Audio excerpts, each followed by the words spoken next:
Hello everyone, কেমন আছেন সবাই? আলহামদুলিল্লাহ আমরাও ভালো আছি।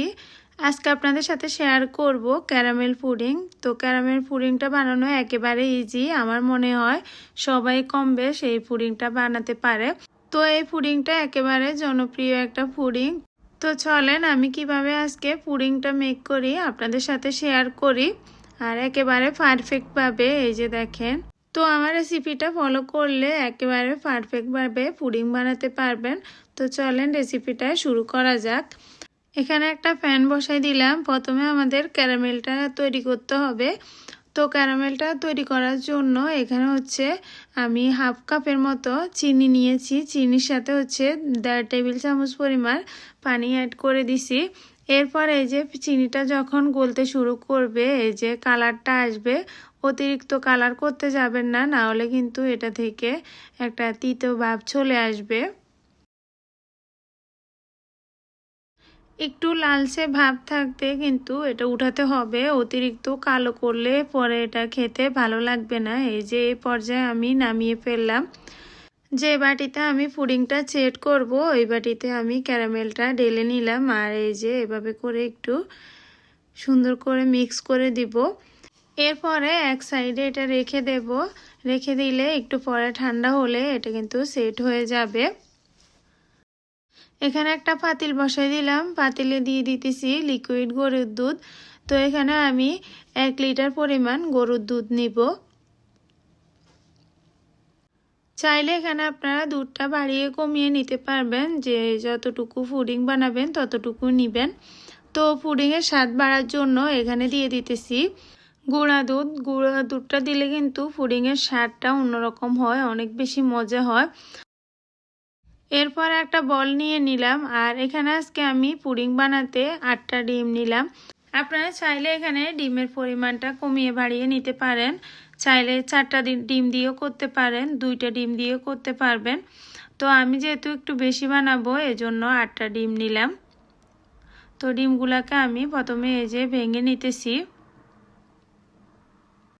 ডিমগুলো যদি ফ্রিজে থাকে তাহলে কিন্তু বানানোর আধা ঘন্টা 1 ঘন্টা আগে রুম টেম্পারেচারে রাখবেন। তো এই যে আমার ডিমগুলো কিন্তু ফ্রিজে ছিল, আমি নামিয়ে রাখলাম। এরপরে এই যে 8টা ডিম ভেঙে নিলাম। এরপরে এই যে একটা কাঁটা চামচ বা একটা হ্যান্ড উইক্সের সাহায্যে ভালো করে মিক্স করে নিতে হবে। আর এই কাজটা একটু সময় নিয়ে করতে হবে।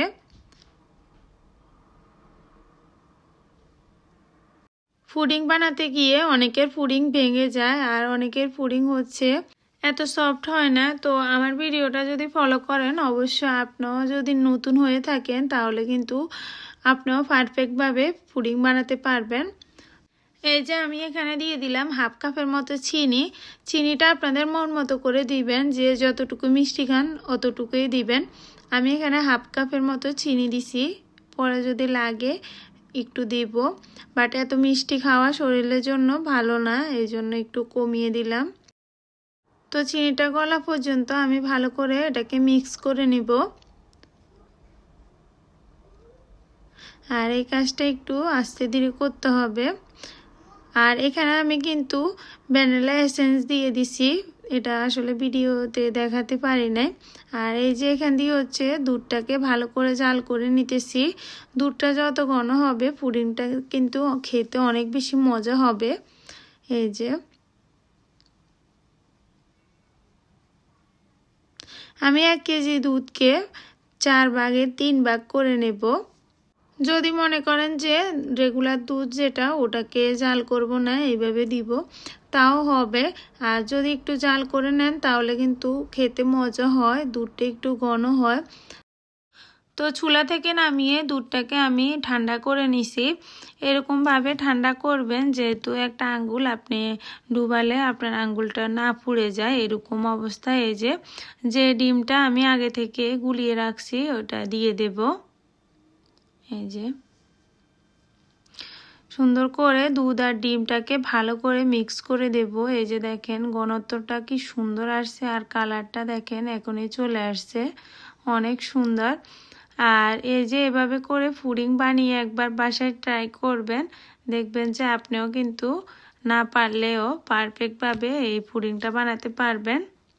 তো ভালো করে এই যে দুধ আর ডিমটাকে ভালো করে মিক্স করে নিতেছি।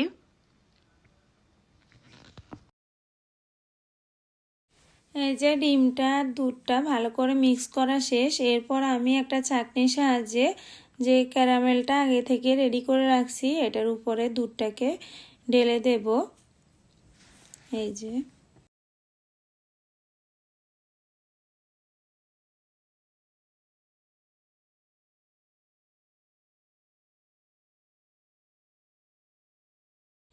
যে আমার এখানে একটু বেশি আছে।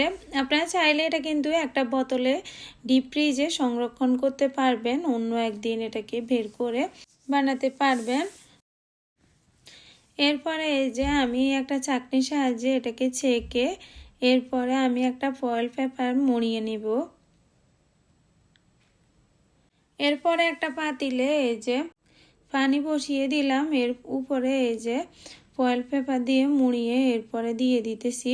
আর এটাকে আমি কুক করব প্রায় 20-25 মিনিটের মতো। আপনাদের কমও লাগতে পারে, কারো বেশিও লাগতে পারে। তো এই যে 20 মিনিটের মতো রাখলে এনাফ। এই যে দেখেন একটা কাঠির সাহায্যে চেক করব যে এটা কি পারফেক্ট হয়েছে কি না।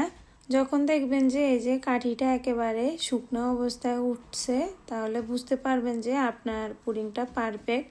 তো এরপরে আমি এই যে চুলা থেকে নামিয়ে ফেললাম। এই যে ধোয়া উঠতেছে একদম। তো এটাকে আমি একটু ঠান্ডা করে ফ্রিজে রেখে দেব। এরপরে সার্ভ করে আপনাদের সাথে শেয়ার করব। এই যে দেখেন কতটা পারফেক্ট হয়েছে, আর খেতে কিন্তু অনেক বেশি মজা, অনেক সফট, মুখে দিলে কিন্তু মিলিয়ে যায়, এতটাই সফট। আর এই যে আমি কেটে আপনাদের সাথে শেয়ার করতেছি। ভিডিওটা যদি আপনি পেজ থেকে দেখে থাকেন অবশ্যই পেজটাকে ফলো করে দিবেন, আর যদি ইউটিউব চ্যানেল থেকে দেখে থাকেন অবশ্যই চ্যানেলটাকে সাবস্ক্রাইব করে দেবেন। আপনারা অবশ্যই ভিডিওগুলোকে একটু শেয়ার করে দেবেন। আপনাদের একটি লাইকে একটি শেয়ারে আমি কিন্তু এগিয়ে যেতে পারবো। ভিডিওটা আপনাদের কাছে কেমন লাগলো অবশ্যই কমেন্ট করে জানাতে ভুলবেন না। আর এই যে দেখেন আমি আপনাদের সাথে এটা কেটে দেখাইতেছি কতটা সফট আর কতটা পারফেক্ট। এই যে আর এটা এই যে একটা হাতার সাহায্যে আমি উঠিয়ে নিতেছি। এই যে দেখেন এই যে এটা ভাঙার কোনো সিস্টেম নাই। এই যে দেখেন কতটা সফট আর কতটা পারফেক্ট। এই যে কেটে শেয়ার করতেছি। এই যে দেখেন মাশাআল্লাহ কত সুন্দর হয়েছে। বাসায় অবশ্যই ট্রাই করবেন, ট্রাই করে অবশ্যই কমেন্ট করে জানাবেন। তো আজকে এই পর্যন্ত, আল্লাহ হাফেজ।